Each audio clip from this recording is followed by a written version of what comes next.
સાબરકાંઠા જિલ્લામાં ચોમાસાની શરૂઆતમાં પડેલા સારા વરસાદથી ઉત્સાહિત થઈ ખેડૂતોએ મોટા પાયે મગફળીનું વાવેતર કર્યું હતું, પરંતુ છેલ્લા એક મહિનાથી વરસાદ ખેંચાતા હવે ખેડૂતોની ચિંતા દિવસે ને દિવસે વધી રહી છે। સિંચાઈ માટે પૂરતું પાણી ન મળવાથી જમીનમાં ભેજનો અભાવ સર્જાયો છે, જેના કારણે ગરમી વધતા મગફળીના પાકમાં કાળી ફૂગ અને ઈયળનો મોટો ઉપદ્રવ જોવા મળી રહ્યો છે।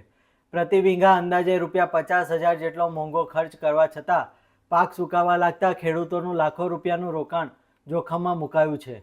જો આગામી દિવસોમાં સારો વરસાદ નહીં પડે તો ઉત્પાદન પર ગંભીર અસર પડશે, જેથી હાલ તમામ ખેડૂતોની નજર આકાશ તરફ મંડાયેલી છે અને તેઓ મેઘરાજાની મહેરની આતુરતાથી રાહ જોઈ રહ્યા છે। છેલ્લા એક મહિનાથી વરસાદ આવ્યો નથી।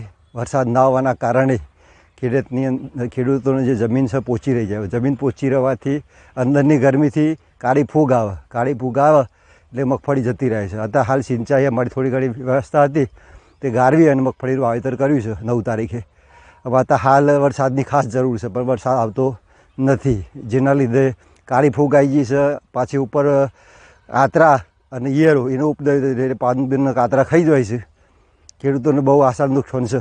મેં 5 વીઘામાં ફળી વાવી છે, એમાં ખાતર પાણી દવાઓ બધું થઈને 1 વીઘા ₹50,000 ખર્ચો કર્યો છે અને અત્યારે વરસાદ નથી અને પાણીની જરૂર છે અને પાણી મળતું નથી। એનું કાતરા અને કારો તે ફૂગ એવું બધો રોગો લાગે છે અને મગફળી જતી રહી છે અને ઈયળો પડી છે, એટલે મોટાભાગે ખેતરમાં તો બહુ નુકસાન થઈ રહ્યું છે અને પાણીની જરૂર છે। વરસાદ આવતો નથી તો મારે હું કરવું હું?